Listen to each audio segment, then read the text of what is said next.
Warzuqna ya Rabbana taubata qabla al-maut wa syahadata 'inda al-maut wal jannata ba'da al-maut. Amma ba'd. Yang sangat kami cintai, kami muliakan, dari semua yang hadir di majelis mulia ini, mari kita merenung bersama-sama, mencermati sebab-sebab kerusakan akhlak, baik itu di dalam rumah atau di luar rumah, baik orang yang sudah berumah tangga atau belum berumah tangga. Rusaknya akhlak karena hati yang tidak baik, yaitu hati yang rusak telah dikotori oleh pandangan. Mari kita cermati saat ini apa yang kita lihat. Tanpa kita sadari, sesungguhnya ia telah mengotori hati kita. Bahkan bukan sekedar mengotori hati kita, mengotori hubungan kita dengan orang yang halal dengan kita. Apa yang harus kita perhatikan saat ini?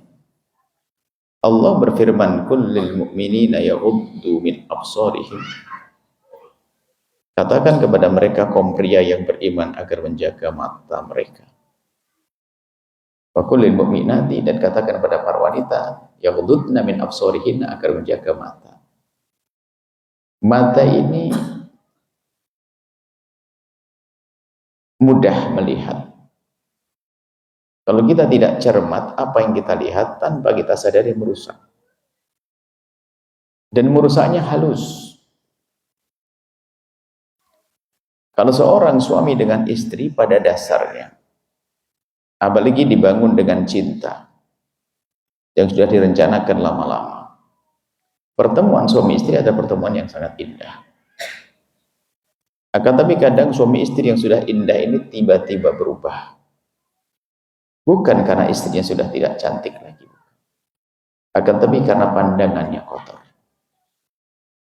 Sering melihat sesuatu yang diharamkan, baik di alam nyata atau di alam maya. Dan inilah yang merusak anak muda hari ini. Mungkin Anda yang tidak meletakkan dirinya di tempat orang, di tempat bertanya, mungkin tidak terlalu banyak mengerti tentang problem di luar.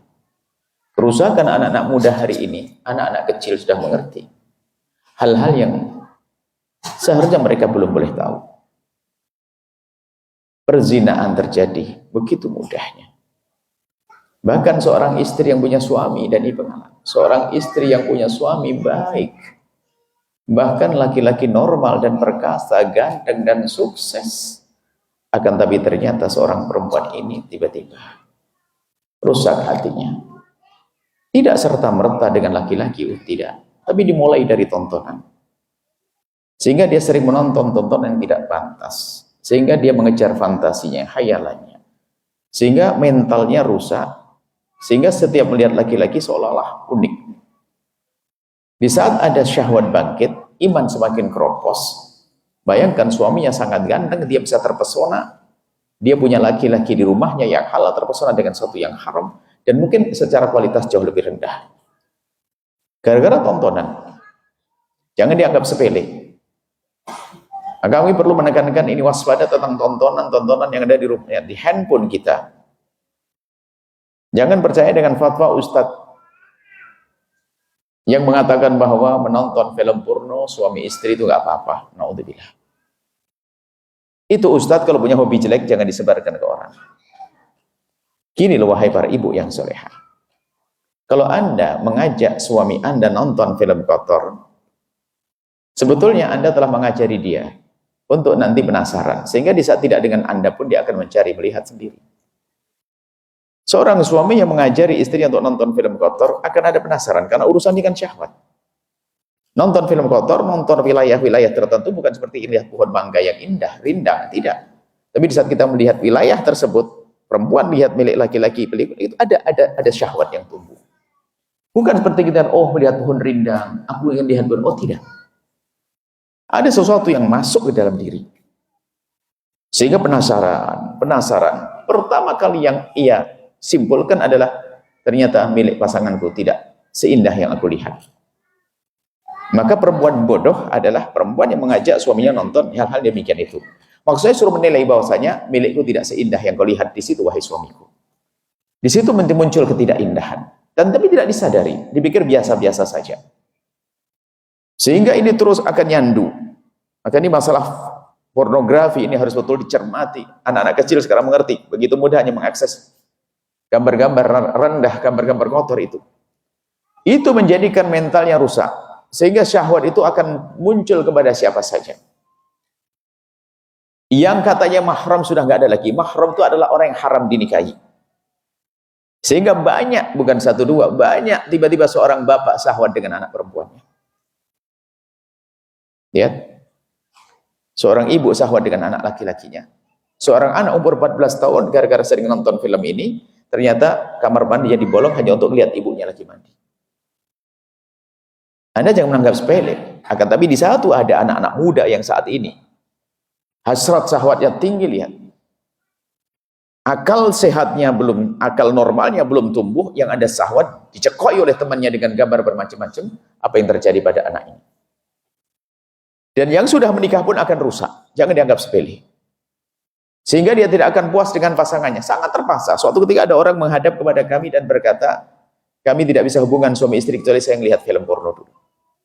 Berarti yang membangkitkan syahwat bukan pasangannya, tapi film yang dilihatnya.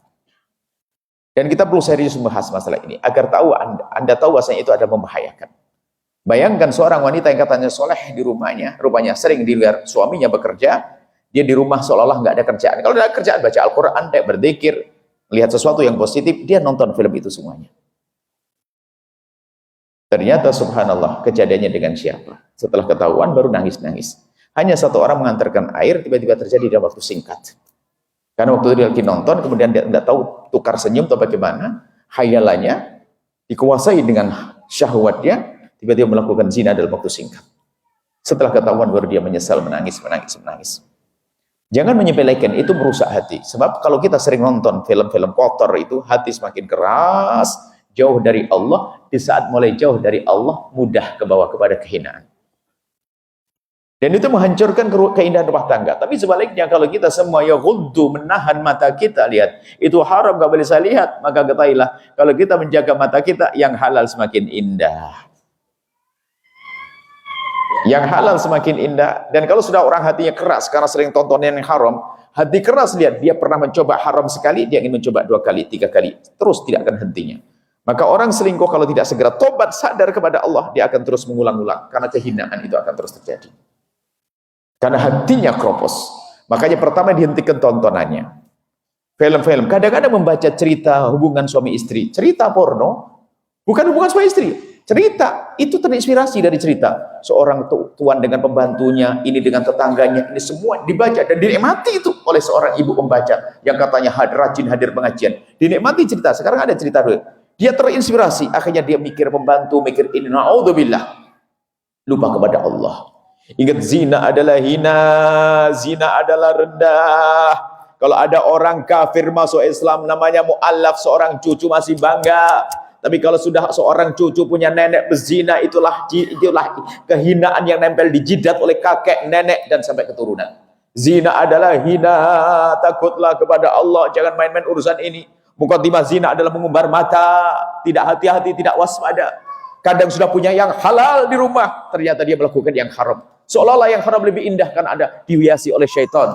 Karena tontonan-tontonan. Dan itu tidak serta-merta. Gak ada orang bangkit melakukan zina langsung serta-merta. Tidak ada. Melakukan zina karena muqaddimahnya dia. Fantasi, dia nonton. Bahkan mungkin orang berzina dengan seorang perempuan yang istrinya jauh lebih cantik dari dia. Kenapa? Dia menghayal seolah-olah ada sesuatu yang unik. Sesuatu. Dan selalu begitu. Hukuman di hadapan Allah. Kehinaan. Orang melakukan zina hukumnya dosa besar. Kalau sudah punya pasangan, kalau dalam Islam dirajam. Karena sudah tidak mulia lagi, rendah. Ada pintu halal, kenapa melakukan yang haram? Kemudian dia gara-gara fantasi, mohon maaf ini, satu pengakuan, dia menginginkan suaminya seperti yang dilihat di film tuh. Ternyata di saat suaminya tidak seperti yang di film itu, menganggap suamiku lemah. Padahal film itu film. Dia menanggap. Pengakuan, kenapa kok sampai seperti itu? Karena saya menganggap suami saya tidak seperti aku lihat di film. Terus saya akan mencoba. Di alam nyata pun nggak ada karena itu film. Sehingga dia berpetualang laki-laki.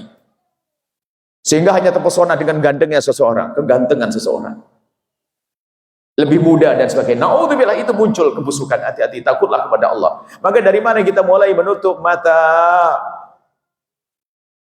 Jangan biasa mengumbar. Jangan dianggap sepele. Kelihatannya sederhana. Memperhatikan ketampanan seseorang di film, diperhatikan, mengidolakan, akhirnya diberhayal. Suatu ketika ada seorang perempuan, "Buya, apakah boleh kalau saya disadu berhubungan berhubungan dengan suami saya, lalu saya menghayalkan tentang seorang?" Kok bisa? Kenapa saya harus menghayalkan seseorang? Dari kemarin dia sudah menghayal tentang dia. Dan itu ada, dan itu kebusukan, dan Allah Maha tahu. Allah akan sengsarakan orang itu, hatinya gersang, tidak akan menemukan kepuasan. Tapi kalau orang hanya merindukan yang halal, dengan satu halal dia akan puas. Tapi dengan haram 1000 haram, minta yang 1001. Dia tidak akan puas. Seperti orang nonton film porno, lihat dia akan pindah katanya. Pindah lagi, sampai berjam-jam dia. Padahal dia nggak sampai. Hanya ngelihat, penasaran. Boleh dari yang kurus, yang gemuk, kucil, tinggi, panjang. Dia cerita. Dan kalau sudah kena penyakit itu, refleks betul. Ketika satu anak muda. Maka jangan main-main urusan film kotor itu. Satu anak muda, dia baik. Waktu di SMP-nya, dia liar betul, dia terperosok dalam dunia itu. Kecanduan dia, sampai mentalnya sudah kena betul. Jadi memang kecanduan betul. Akhirnya dia masuk ke tempat yang baik, yang mulia. Dan dia sudah menghindar. Tapi dia kalau sudah melihat komputer, itu gemeteran dia. Bahkan suatu ketika dia mendapatkan satu amanat, karena dia sudah bisa megang laptop, ada internetnya. Dia nangis, kenapa? Jari saya itu ngetiknya langsung. Sudah kecanduan itu. Dan maka waspada dengan hal-hal yang demikian itu. Ayo kita jaga mata kita. Jangan anggap sepele. Ini mengerikan. Cerita hubungan laki dengan perempuan, khusus yang bukan suami istri. Tidak, suami istri saja nggak pantas dibaca. Apalagi yang bukan, membayangkan ini dengan ini khayal. Dan di dalam cerita itu bermacam-macam cara, pada itu hanya cerita. Sehingga kesimpulan pertama yang didapat oleh orang yang suka nonton itu adalah kesimpulan apa? Merendahkan pasangannya. Pasti itu, merendahkan pasangannya. Jadi kalau Anda nonton dengan suami Anda siap direndahkan. Karena apa? Yang Anda miliki tidak seperti yang dilihat di film. Pasti itu. Bukankah itu orang yang paling bodoh? Kalau ibu ngajak jalan-jalan suami Anda ke pantai, ibu, sebetulnya Anda itu nggak pinter banget. Kalau coba jujur Anda tidak teriak syahwat dengan perempuan yang ada di pantai itu. Tapi suami Anda normal kok. Kelihatannya begini, total tak pikirannya ke sana. Duh, Anda harus cerdas dong. Suami juga sedemikian. Kalau mengajari istri yang nonton yang tidak-tidak, sebenarnya adalah menjadikan dia adalah merendahkan kita. Alangkah indahnya pendidikan dalam Islam. Halal. Utamakan yang halal. Dan takutlah kepada zina. Takutlah kepada zina. Sehingga kalau orang tobat dari zina itu, kalau tidak ada kebencian yang sesungguhnya dengan zina, dia akan mudah mengulang. Makanya kalau orang pernah kepleset dalam zina harus ada tanda tobat. Mulai dari mungkin dengan hadiah, semua dia akan benci dengan itu semua. Kalau masih belum, lihat dia akan mencoba mengulangnya. Naudzubillah. Karena zina ada syahwat di sana. Bukan orang pengen makan haram. Kalau nyuri sesuatu, nyuri mangga, besok ketemu manggis lain cerita. Tapi kalau urusan syahwat, kalau belum ada kesadaran, hati-hati. Maka siapapun yang pernah tergoda dengan laki-laki lain sementara sudah punya laki-laki yang halal, segera kembali kepada Allah sebelum dihinakan oleh Allah di dunia, dihinakan di depan anak-anaknya, dihinakan di akhirat. Itulah pendidikan keindahan yang diajarkan oleh Islam. Dan Anda kalau hubungan suami istri nggak perlu divideokan. Anda simpan di laptop Anda, di handphone Anda. Handphone Anda bukan kuping Anda yang Anda bawa kemana-mana. Dia bisa jatuh dilihat oleh anak. Kita ngurusi anak santri, para bapak ibu. Banyak santri yang bermasalah mentalnya, ternyata permasalahannya di rumah, dibebaskan handphonenya. Bahkan ada, saya ngelihat hubungan suami istri film bapak ibu saya. Saya kenal ini gara-gara handphone bapak saya. Sehingga di pondok yang bermasalah itu kadang-kadang selalu bilang masalah psikologi ke sana. Sehingga kenapa kok kita sering ngomong masalah ini? Ini berbahaya sekali. Dan Anda pun harus waspada dengan anak-anak Anda. Jangan latah diberi handphone. Kalau memang hari ini handphone sudah tidak bisa ditahan, tapi cara memberikannya paling tidak harus ada rambu-rambunya. Seorang anak kecil sudah melihat umur 11 tahun, 9 tahun. Bayangkan. Dia katanya tidak bisa, tapi terus mencoba sampai bisa. Berarti kan sering sekali mencoba melakukan kehinaan. Kalau sudah begini, sedih kita kalau lihat keadaan umat zaman ini. Kadang seorang ibu yang katanya tampak solehah, ternyata bagaimana dia bisa terpesona dengan seorang laki-laki muda, hanya di bawah sesingkat, dia yang membayari hotelnya, dia yang nyewa mobilnya, dan ini kejadian. Dia menjual kehormatannya dengan membayar. Masya Allah. Maka ini harus kami hadirkan karena apa? Sebabnya itu yang kami sampaikan. Nggak mungkin serta-merta ketemu laki-laki, nggak bisa. Yuk zina, yuk, nggak ada. Tapi berbatu deh. Mulai dari mohon maaf, kalau komunikasi pertama apa? Tukar-menukar foto. Foto dadamu, foto. Karena foto itu kan fresh, hangat. Itu mukadimah, kalau ketemu langsung jadi. Makanya jangan sampai foto Anda ada berikan kepada laki-laki yang bukan apa-apa Anda. Jangan berikan. Anda minta apapun. Dia menyelatih. Nanti tukar-menukar. Barter. Setelah kita memberi, dia memberi. Kita beri terus hangat. Bermacam-macam. Video call segala macam dan seterusnya. Hati-hati.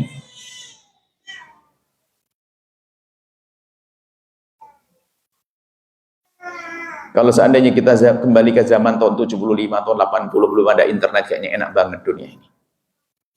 Ngurus anak susah banget hari ini. Pusing. Kita banyak santri dan sebagainya. Setiap ada santri bermasalah, kalau kita lacak, permasalahan adalah di rumah, dibebaskan sama ibunya urusan handphone. Dia sudah mengerti hubungan ini itu dan sebagainya. Mengerikan. Maka waspadalah wahai para hamba tercinta, hamba terkasih Allah. Jangan latah dengan anak-anak di rumah. Sampai kami sering menyampaikan kalau seorang ibu menemani anaknya browsing internet itu jauh lebih bagus daripada sholat sunnah. Dan kita seorang ibu harus memberi suri teladan dong. Masalah handphone itu sebetulnya karena bapak ibunya yang ngasih contoh. Ada seorang perempuan di rumah nempel handphonenya. Dipanggil anak, mama, mama masih dengan handphone. Kalau bisa di rumah itu handphone ada aturannya. Kalau kita ingin menggunakan handphone, apa salahnya kita minta izin? Sayang, Umi mau telepon ayah. Kalau mau nonton video, kasih tahu apa yang kita tonton supaya tidak sembunyi-sembunyi. Anak juga sembunyi-sembunyi nanti. Sayang, mama nonton video ceramah ini, dengar. Kelihatan.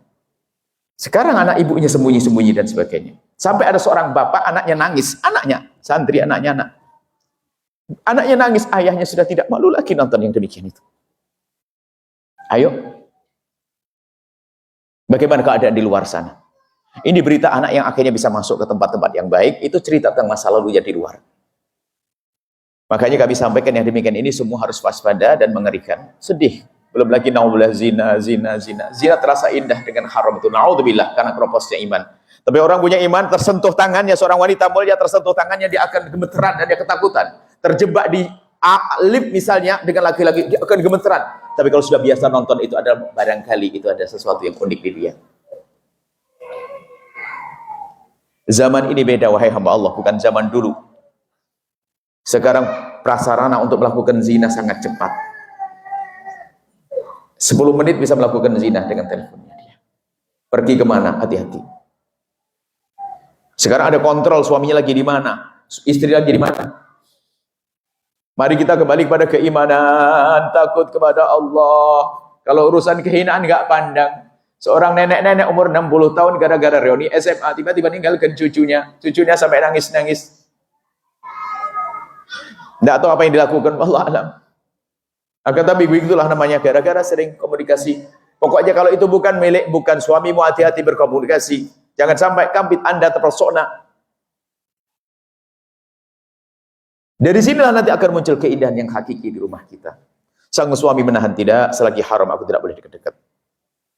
Selagi haram tidak, gambar dilewati. Karena di beranda-beranda kita kadang ada gambar-gambar yang tidak pantas. Jihad, astagfirullah, tidak. Makanya jangan guyonan urusan aurat.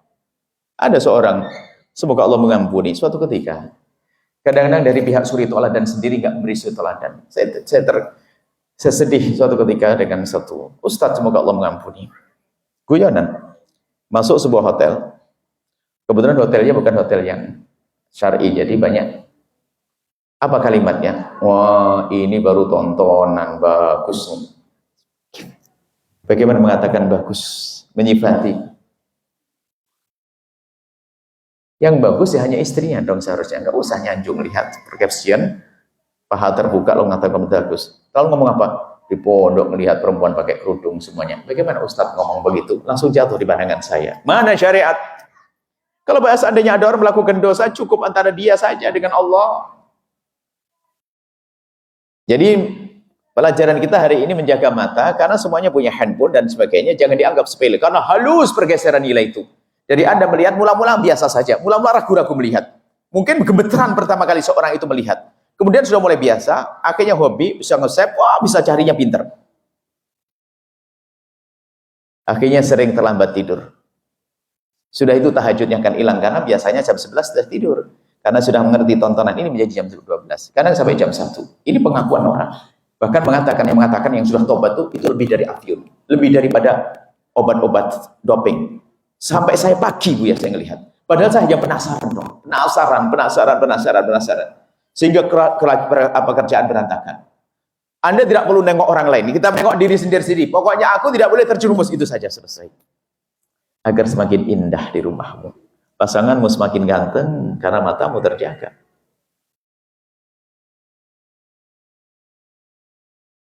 Seorang wanita yang tampak solehah sekali. Tampak solehah dengan baju yang menutup aurat rapi sekali. Tak tanya apa? Na'udzubillah, saya menceritakan waktu itu. Dia diperlakukan oleh ayahnya sendiri. Yang menjadi masalah apa? Dia tidak berontak. Karena rupanya dia berpun katanya pakai baju yang rapat, tapi dia sering ngotor. Jadi di saat diperlakukan begitu dia, ini jangan dianggap hal-hal ini aneh. Hal ini sudah biasa karena mata. Kalau mahram itu, wahai ibu yang soleha, seorang anak lihat aurat ibunya itu nggak bisa. Astagfirullahaladzim. Lihat adik yang nggak bisa mahram, makanya haram dinikahi. Mahram nggak bisa. Tapi hari ini seorang adik mengintip kakaknya. Gara-gara tontonan, maka ini masalah, waspadalah masalah gambar-gambar tontonan ini. Ada sebagian mengentengkan bahwa tidak bahaya sekali, mental akan rusak. Kita akan bicara masalah ini. Kemudian kami lanjutkan tentang bahayanya zina, na'udzubillah. Bukan hanya takut penyakit. Makanya berita terakhir tentang, itu kan berita mau diulang lagi tentang ATM kondom dulu, Masya Allah. Jadi bagaimana nanti sudah satu hari nonton syahwat, nanti kantor kontrasepsi semakin gampang. Wah ini kacau balau. Yang korban siapa? Anak kita nanti, ya. Zaman generasi anak kita. Mengerikan. Semoga Allah menjaga Anda. Semoga Allah menjaga Anda semua. Allah menjaga kita semuanya. Dijaga. Kalaupun ada yang kepleset, ketahuilah. Yang lalu biar berlalu. Sekarang tingkatkan kualitas keimanan kita kepada Allah. Ayo, kalau mulai bangkit syahwat, ingat Allah. Haram, itu dosa. Belum lagi seorang suami, seorang istri khianat suami. Biarpun suami mengampuni, memaafkan, Allah murka besar. Karena khianat.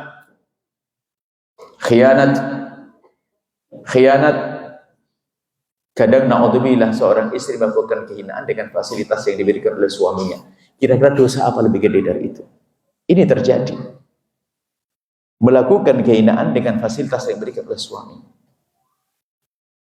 Mobil suami, kasur suami, uang suami.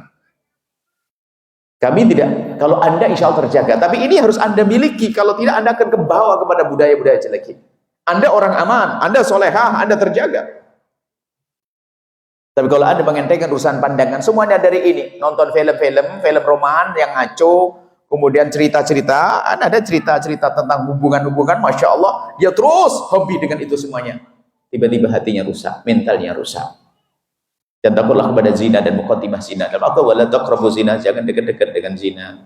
Makanya jangan berduaan dengan bukan mahram. Berduaan bukan mahram enggak boleh. Karena membahayakan, Masya Allah.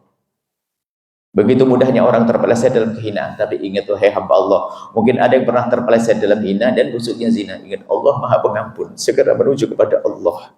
Pastikan Anda menyesal. Pastikan orang itu menyesal. Menyesal itu gampang melihat tandanya. Dia tidak akan mau dengan semua kenangan yang mengarah ke sana. Akan dibakar itu hadiah, akan dibuang, akan dihancurkan nomor telepon, buang semuanya. Karena apa? Kehinaan.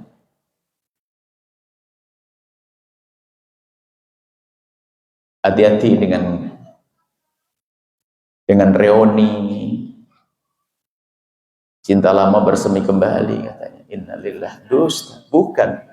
Karena waktu dia di SMP dulu nggak punya masalah, nggak ada nanggung utang, langsung.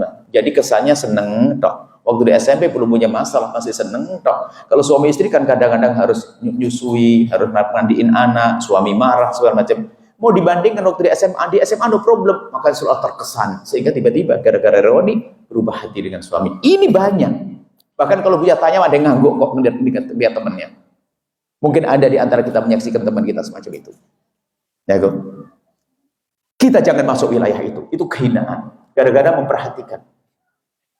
Nah kalau kita tidak waspada, apakah kita mau kejerumus juga? Terjebur juga dalam kehinaan? Inilah pesan yang paling indah yang kami sampaikan hari ini. Kenapa? Kami ingin Anda indah di rumah Anda. Semuanya saling menjaga. Sang suami menjaga. Siap melihat yang haram tidak boleh. Berduaan enggak boleh. Haram. Akhirnya semakin indah. Ketemu dengan pasangan semangat terus. Seperti pengantin baru. Ini saja. Kemudian Allah Maha Kasih. Siapapun yang terpeleset, istighfar yang banyak. Dan tidak usah diceritakan kepada siapapun dari bangsa manusia yang pernah kepleset dalam zina, tapi tolong sebab-sebabnya zina dihentikan, tontonan dihentikan, kalau tidak akan bangkit lagi. Yang pernah kepleset dalam zina, mau tak ampun kepada Allah, nggak usah disebutkan kemana-mana, Allah Maha Kasih. Kalaupun dosa kita besar, pengampunan Allah lebih agung.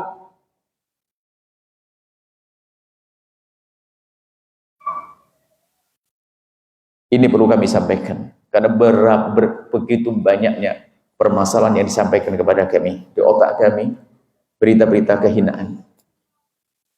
Makanya sahabat, mungkin Bapak Ibu melihat saya semakin tua. Ini gara-gara dengar berita itu sedih sekali Allah. Kadang tampak dia baik sekali, seorang perempuan tampak baik, kenapa bisa semacam itu? Kalau menurut itu kan nggak masuk akal dia begitu. Langsung waktu saya nggak mungkin serta-merta. Coba lihat, Anda suka nonton ini, langsung mengiyakan. Makanya sebabnya ini saya sampaikan. Suka nonton film-film lalu mengikuti, nggak sadar dia. Terus kau tukar-menukar foto kan? Iya. Kalau foto lama kan nggak pengen yang hangat, padahal sama fotonya, minta dikirim yang baru, video yang baru, terus begitu rusak. Kami tidak menunjuk siapapun akan, tapi ayo kita belajar. Jangan sampai kita masuk wilayah kehinaan itu. Dan kita perlu ngaji serius. Kita perlu ngaji serius merubah akhlak kita. Baik, ini saja insya Allah perlu kami sampaikan. Mungkin ada pertanyaan, tanya jawab. Tolong kalau pertanyaan, jika itu ada sangkut pautnya dengan dosa pribadi, jangan menyebut aku. Gimana kalau saya telah begini? Enggak, itu dosa pribadi antara Anda dengan Allah. Kalau menyebutkan teman saya begini, oke lah, tapi tidak usah disebut namanya juga. Tapi ada mau, Buya saya pernah selingkuh. Aduh, jangan ngomong begitu, tidak usah ngomong. Yang penting tobat kepada Allah. Nggak perlu. Bahkan ada orang yang polos dengan kami, sudahlah, kalau kamu telah terlanjur cerita padaku, saya tidak akan cerita kepada siapapun. Dan Anda berjanji tidak akan cerita pada siapapun, kalau ingin diampuni oleh Allah. Karena dosa kepada Allah itu tanda diampuninya, kita malu menyebut kepada siapapun. Ini saja insya Allah. Semoga Allah menjaga kita semuanya. Pandangan kita hanya yang halal. Ingat, satu halal kita akan puas. Karena tidak akan tamak dengan yang haram. Tapi 1000 haram minta yang ke 1001. Penasaran, na'udzubillah. Sehingga Anda pernah melihat orang, kenapa kok dia kepleset zina lagi. Karena belum ada penyesalan yang sesungguhnya kepada Allah. Dia merasa ada penasaran. Karena syahwat itu berkala, datang seperti orang lapar. Na'udzubillah. Biarpun kadang-kadang menangis-nangis depan istrinya, suaminya menangis-nangis, hanya tangis sesaat. Kalau belum betul-betul ada kesadaran, dia ingin kembali kepada Allah, susah. Baik. Ada yang ditanyakan, ibu yang soleha. Anda mungkin sedih hari ini karena mendengar berita tentang kawan-kawan Anda, saudara Anda. Tapi cukup, ini adalah untuk Anda, diriku, anfusakum. Paling tidak bekal untuk kita dulu. Tolong jangan main-main urusan handphone. Anda hapus semuanya. Yang hal-hal tidak baik, jangan main-main. Lihat, dari situlah rusaknya hati. Kalau Anda masih main-main, Anda akan kepleset, tidak sadar. Karena yang cerita pada kami, saya itu masuk itu tidak sadar. Tiba-tiba saja saya diajak, kok mau saja. Dia mengatakan saya kena sihir. Oh, bukan kena sihir, kau sendiri yang masukkan dirimu. Dia mengatakan kena sihir, katanya. Berapa kali kau tukar-tukar foto? Sering. Ya itulah sihirnya kau yang membuat. Dia nggak sadar. Diajak main-main. Pertama hanya diajak jalan-jalan dulu. Setelah dia ada jalan, yuk nginep ke hotel. Jalan-jalan, makan bersama, nginep ke hotel. Masuk ke hotel. Dan kisah begitu tidak 1-2. Innalillah. Semoga Allah menjaga umat ini. Zina adalah hina. Baik, yang ada ditanyakan. Baik, kita kasih kesempatan pertanyaan untuk 2 orang. Satu dari ibu-ibu dan satu dari bapak-bapak sudah ada, tidak sempat bisa dibantu ibu-ibu.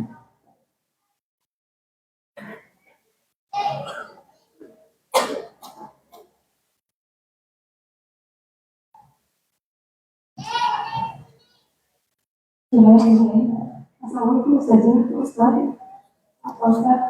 Saya mau bertanya ke Ustaz. Saya kan memiliki anak.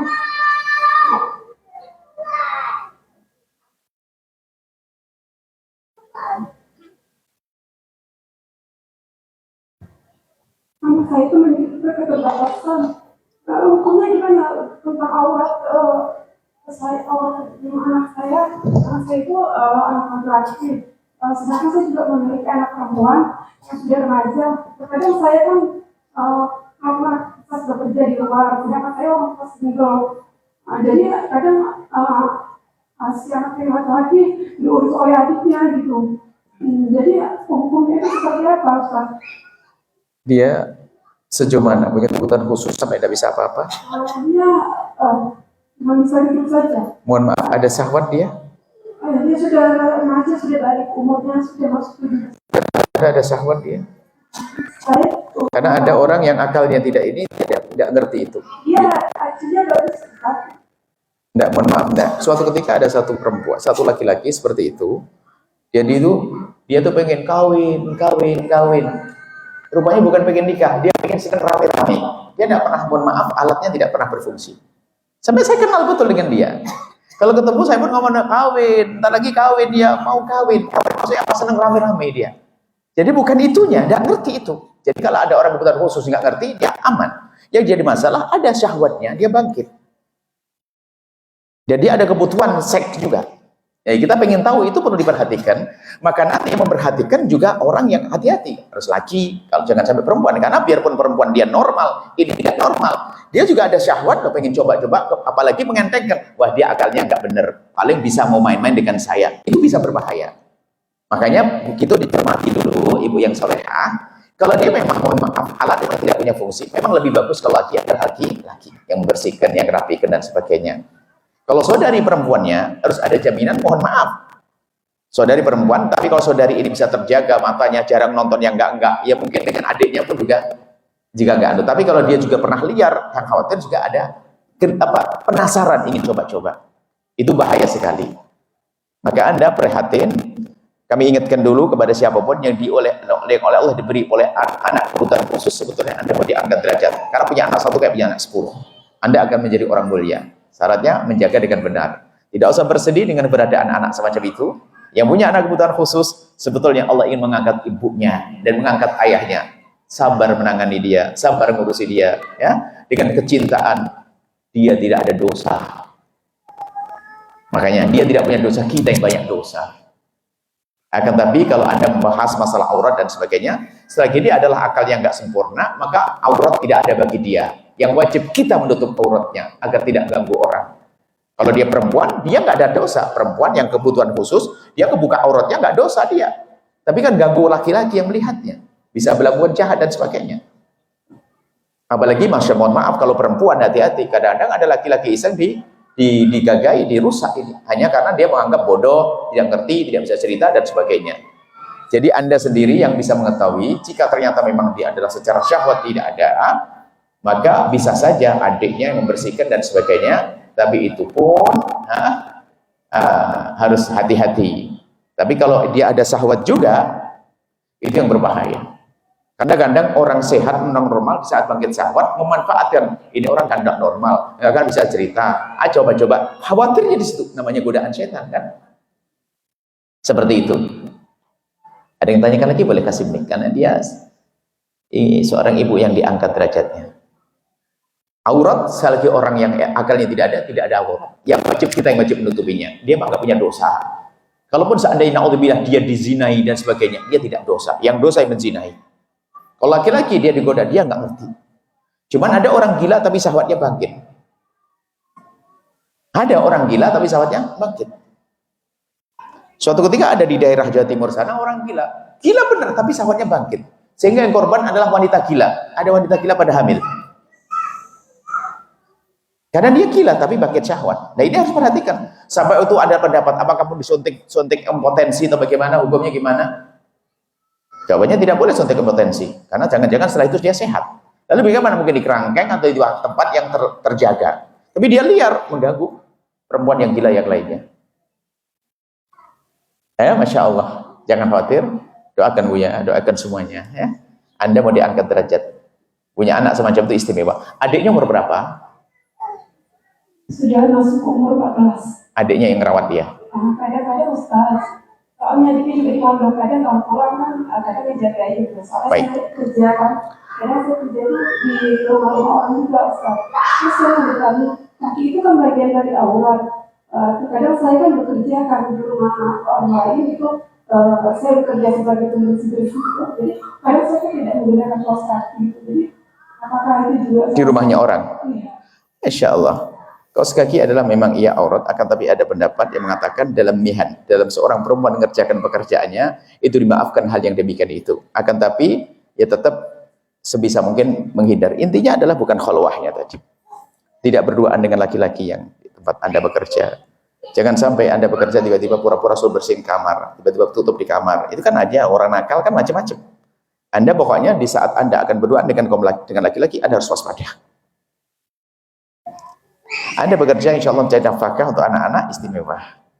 Jangan khawatir, hanya kalau Anda bekerja di rumahnya orang, Anda harus mengerti, jika di situ hanya laki-laki saja, mungkin Anda bisa minta tolong. Mungkin hari itu aku tidak bekerja. Karena laki-laki, Anda perempuan, dia laki-laki. Semuanya harus tahu diri. Kalau memang harus ada orang ketiga, apakah dia ada anak-anak atau yang lainnya. Seperti itu ya. Urusan masalah kaos kaki dan sebagainya, sebaiknya Anda tutup. Kalau tidak, diizinkan adalah kebuka urus dalam mihnah itu adalah untuk aktivitas kelihatan ininya, aktivitas itu adalah diperkenankan, diizinkan karena Anda mengerjakan sesuatu pekerjaan ya. Semoga Allah menjaga Anda, Allah memberikan rezeki yang cukup. Saya hanya mikirin putra Anda.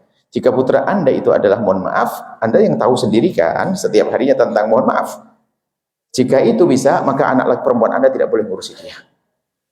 Lihatnya sih normal Ustaz. Ya udah, jangan memandikannya, jangan. Kalau menjaganya iya. Akan tapi kalau sampai ngurusi mandinya dan sebagainya. Kalau memandikan alhamdulillah tuh saya selalu mau kerja. Kalau tidak saya orang tua kan saya juga ibu. Ada lagi sebaliknya. Kalau normal kadang-kadang dia yang jahat. Dia menzinai. Ada di tempat kita tuh beringas betul sampai satu adik-adiknya tuh pada berkata, jadi Buya saya itu paling takut dengan adik saya, kakaknya itu. Kenapa? Dia kalau beringas tuh pengen ngajak begituan. Ada. Dia idiot.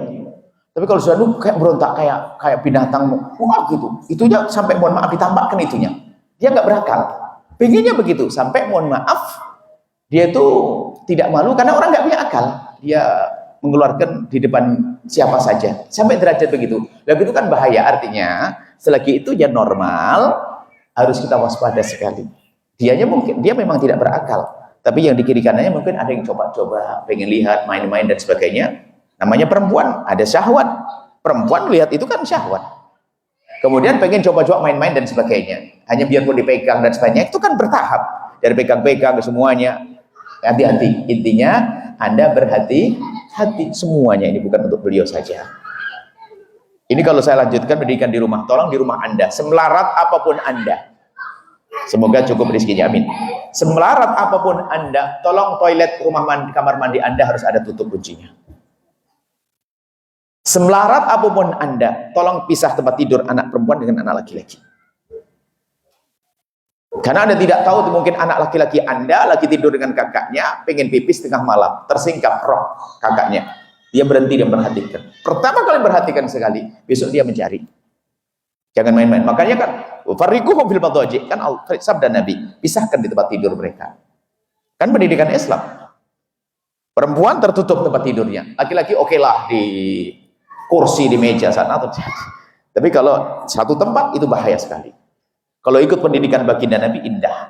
Jadi kalau sudah umur 10 tahun, fariquhum fil madaji. Tempat tidurnya itu adalah dipisah.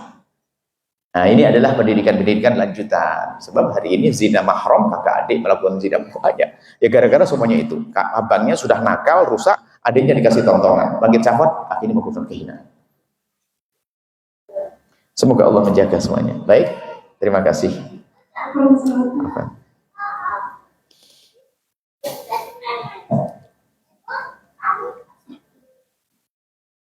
Baik, terima kasih. Untuk kesempatan pertanyaan yang kedua kami berikan kepada Bapak-Bapak ada yang bertanya. Kalau tidak, oke.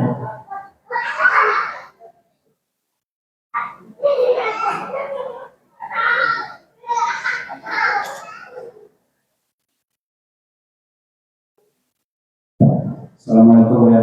Waalaikumsalam warahmatullahi wabarakatuh. Nomor satu, apapun yang kita lakukan kalau menurut atau Rasul itu dengan ibadah, ibadah itu Rasul. Jadi pertanyaan saya, kalau ada hamba Allah sholat wajib dia sholat wajib sholat sunnah tanpa uzur dia sholat sendiri, itu apakah dikatakan nilai ibadah atau mengikuti siapa? Jadi pertanyaan kedua, nilainya ibadah atau mengikuti? Kalau ada hamba Allah sholat tidak berjamaah sholat wajib tanpa uzur, maka sehat di dekat masjid juga. Tapi dia sholat sendiri di rumah, itu apakah dikatakan nilainya ibadah atau mengikuti siapa dia sholat di gereja? Sebab sesuatu yang kita ikuti didikan Nabi sunnah itu nilainya ibadah.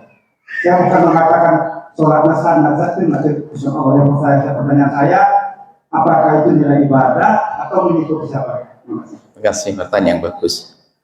Ada lagi lebih bahaya lagi, congkak dalam beragama.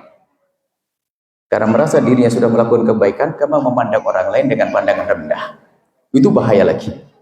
Merasa dia sudah rajin sholat berjamaah, lihat orang langsung hina. Itu lebih busuk lagi dia. Karena dia congkaknya karena kebaikan yang dilakukan kayak iblis. Jadi lihat orang langsung, wah dia nggak sholat berjamaah, wah kayak ini. Hanya gara-gara dia sudah rajin berjamaah. Iblis itu menjadi congkak karena ibadahnya yang banyak. Padahal kan kita perlu melihat apa kata ulama, kan gitu.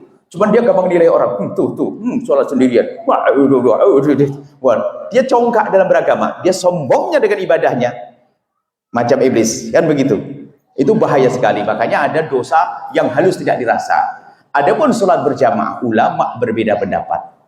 Imam Ahmad ibn Hanbal mengatakan sholat jamaah adalah wajib. Dan wajibnya berbeda-beda. Kalau melakukan sholat sendiri tetap sah, tapi dosa.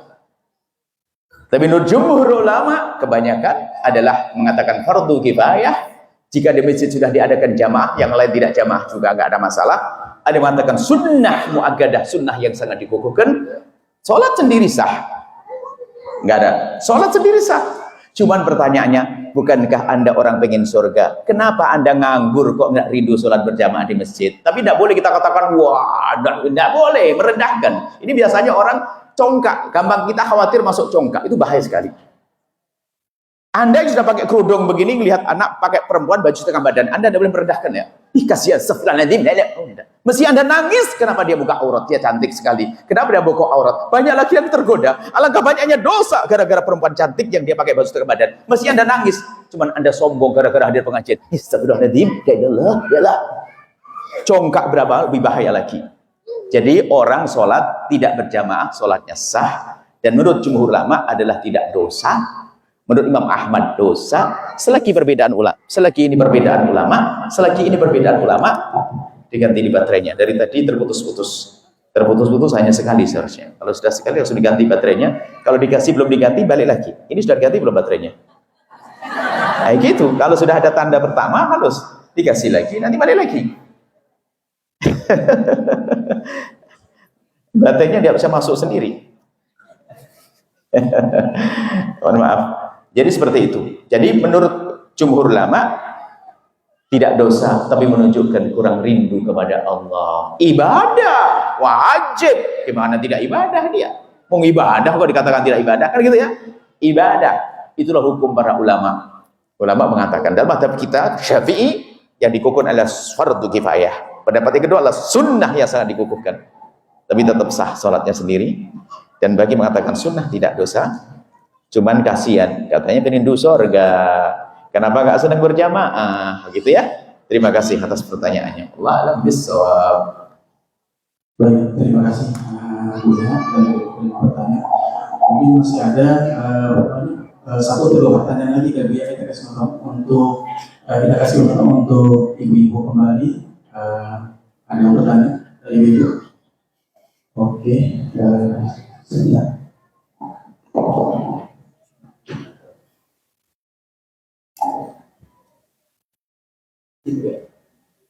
Baik.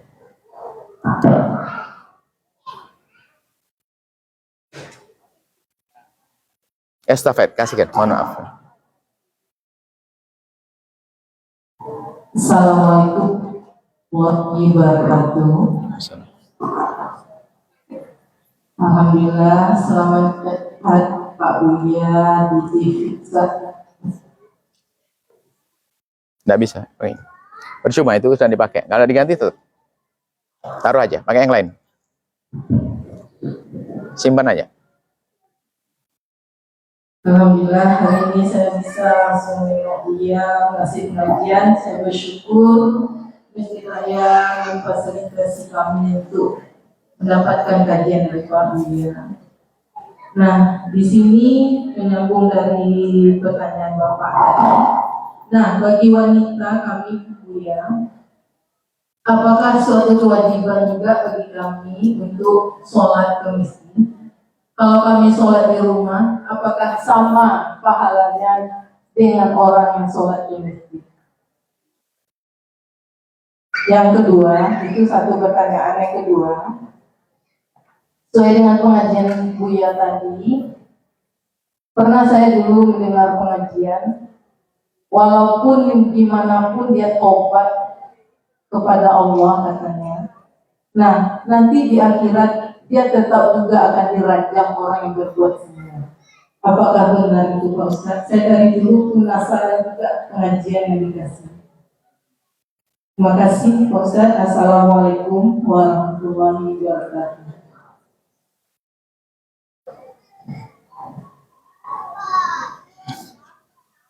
Bicara ilmu hukum harus jujur. Kalau bicara tentang motivasi, babnya beda. Motivasi kami adalah jangan sampai ada orang sholat di rumah, kaum pria. Gimana masjid dibangun capek-capek, ada AC-nya, lalu tidak sholat di masjid, ini gimana ini? Kan gitu ya. Mana kerinduan Anda kepada Allah? Cuma bicara hukum beda. Bicara hukum tadi saya sampaikan, tidak wajib. Tidak wajib Anda melakukan sholat di masjid, selagi sudah ada yang melakukan di masjid. Kalau itu sholat jamaah dianggap fardhu kifayah. Jika ada satu baris yang lain sholat di luar, tidak wajib. Cuman masa urusan kita hanya bab wajib-wajib, mana kesunahan yang kita rindukan? Ini babnya, makanya tapi jangan dirubah hukum, lalu yang tidak wajib dikatakan wajib, akhirnya mengatakan orang fasik semuanya. Jadi biasanya orang congkak dalam beragama, ilmu disampaikan seperti itu. Jadi memang jumhur ulama mengatakan adalah fardhu kifayah. Jika sudah ada yang melakukan di masjid, yang lain sholat di mana saja. Karena agar syiar masjid tetap ada. Atau mengatakan sunnah yang dikukuhkan, kecuali madhab Imam Ahmad bin Hanbal, madhab Hanbali. Sebagian madhab Syafi'i ada yang mengatakan wajib. Harus jujur mengatakan hukum, supaya kita tidak gampang menilai orang dengan nilai rendah, jelek, kotor. Itu bagi kaum pria. Bagi wanita, kalau wanita lebih longgar.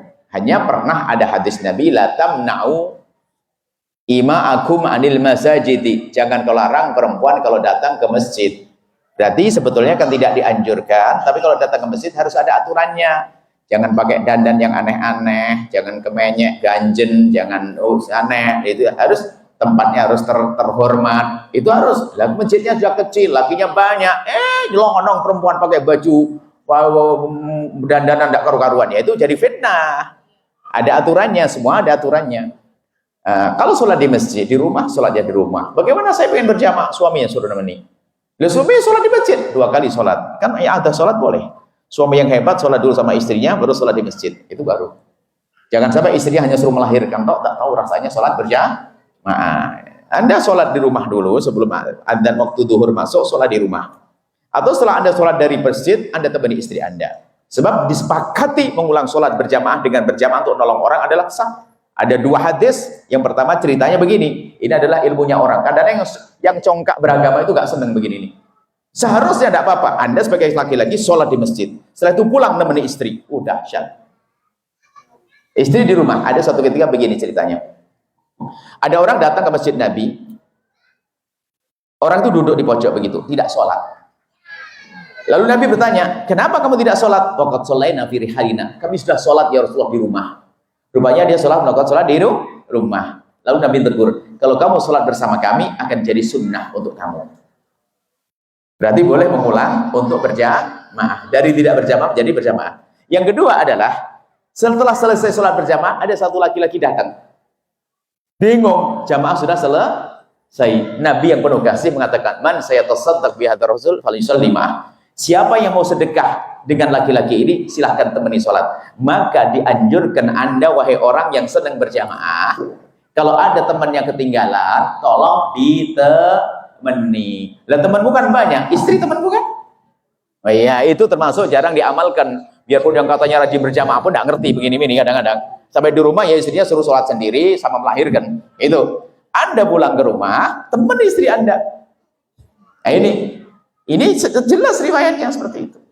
Siapa yang mau bersedekah? Jadi kalau kita nemeni yang belum sholat, termasuk sedekah. Termasuk begini, sudah sholat duhur, selesai, ada satu orang berini.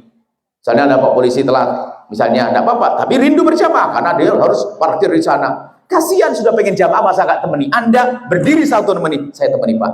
Begitu. Berlomba menemani. Itu menunjukkan kalau dia punya ilmu. Itu loh. Jadi ilmu itu penting. Bukan hanya kayaknya. Ini pertanyaan ibu saja ini kayak mewajibkan. Yang nggak wajib jadi wajib. Akhirnya orang berat semuanya. Akhirnya biasa meninggalkan yang wajib. Ibu yang solehah. Kalau ibu bisa ke masjid dan terhormat masjidnya gede, dipisah lagi perempuan, aman.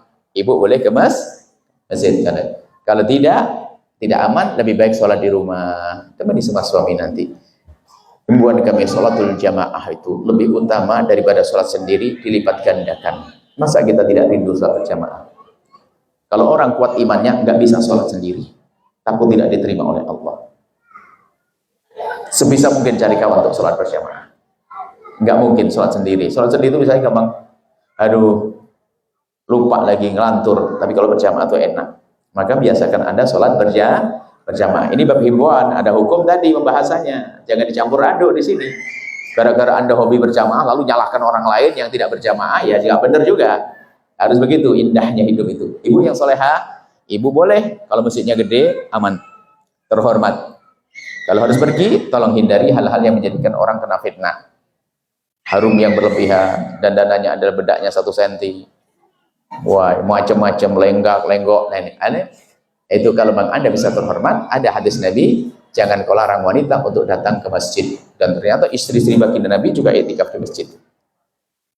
Wa ya'takifu ba'di azwaju. I'tikaf di masjid istri-istri baginda Nabi sallallahu alaihi wasallam. Terima kasih. Kemudian apa pertanyaan satunya lagi? Ada 2 tadi. Ya Allah. Zina, Allah Maha Pengampun. Kalau ada orang makanya dari itu dosa kepada Allah, ini makanya perlu belajar ilmu. Itu bahaya sekali yang disampaikan. Orang mungkin berzina, mohon maaf. Orang berzina sudah punya suami, itu kalau dalam hukum dirajam sampai mati. Akan tapi mengajukan diri untuk dirajam itu tidak dianjurkan. Lebih baik ditutup, disembunyikan. Ada orang datang ke Rasulullah, ya Rasulullah, halaktu wa qad zanaitu. Ya Rasulullah, aku telah hancur, aku telah berzina. Nabi tidak langsung nerima. La'allaka lamasta, mungkin kamu hanya pegang-pegangan. Tidak ya Rasulullah, aku berzina. Mungkin kamu hanya ciuman saja. Tidak ya Rasulullah, aku berzina. Mungkin di antara 2 paha belum sampai masuk. Saya sudah berzina. Karena dia maksa. Nabi bertanya, apakah orang ini benar? Ya sudah, dirajam setelah itu. Jadi kalau orang melakukan dosa kepada Allah, lebih baik selagi tidak ada yang tahu, sembunyikan antara engkau dengan Allah. Apakah nanti dirajam? Ya, asalkan istighfar yang benar akan diampuni oleh Allah. Tapi bagi siapapun yang sudah dirajam di dunia, tidak akan dirajam lagi di akhirat. Semuanya sudah dihukum di dunia, tidak akan dihukum lagi di akhirat. Cuman yang belum dihukum di dunia dan dia menyembunyikannya, dia minta ampun kepada Allah serius. Allah Maha Pengampun, Bu, jangan sampai salah paham ini. Itu menjadikan orang putus asa nanti. Akhirnya berkata, kan saya sudah berzina, terserah dia masuk neraka. Oh, bahaya itu. Bahkan ada lagi hadis palsu diangkat oleh ustadznya jarang ngaji. Anak zina tidak akan diterima sholatnya, ibadahnya sampai 7 turunan. Wah, ini kacau lagi nih. Belajar di mana itu? Merusak umat itu. Yang pernah kepleset dalam zina, cukup ngadep kepada Allah, istighfar, minta ampun yang serius. Sebab-sebab terjerumus, kenang-kenangan, hapus semuanya kalau Anda. Kalau dia sudah menghapus, kata Allah Maha tahu, diampuni. Katanya tobat, baju kenangan hadiahnya masih disimpan, fotonya disimpan, nomor teleponnya disimpan. Bohong dia. Mau bilang tobat-tobat, ya itu yang tidak diampuni bakal disiksa. Menyesal, dia menangis, jijik lihat kejadian itu, jijik lihat orangnya, jijik lihat. Ketakutan betul. Kalau memang dia rasa takut pada Allah. Lah kok nomor teleponnya masih, fotonya, sapu tangan hadiahnya masih disimpan. Bohong, ngaku tobat, ketahuan. Jadi kalau tobat itu unik. Gini loh, tobat itu nyesel. Nyesel itu spontan, gak dibuat-buat. Contoh, Anda punya gaji, setiap 1 bulan dapat gaji 5 juta. Kemudian Anda sudah ngambil barang di toko-toko, berarti harus Anda bayar pakai 5 juta. Nggak ada lagi duit yang lain. Anda lagi ngambil duit di kantor, tatonya tasnya bolong. Anda nyesel enggak? Nyesel. Tasnya dibanting-banting, nggak salah. Gara-gara ini, gara-gara ini. Setiap ingat tas ini gara-gara. Itu menyesal. Katanya nyesel zina kok masih nyimpan. Masih asik berkomunikasi dengan orang itu. Mana penyesalannya? Allah Maha tahu. Kalau orang menyesal, bertanyakan ibu, Allah Maha pengampun, akan diampuni. Syaratnya nyesal yang sesungguhnya.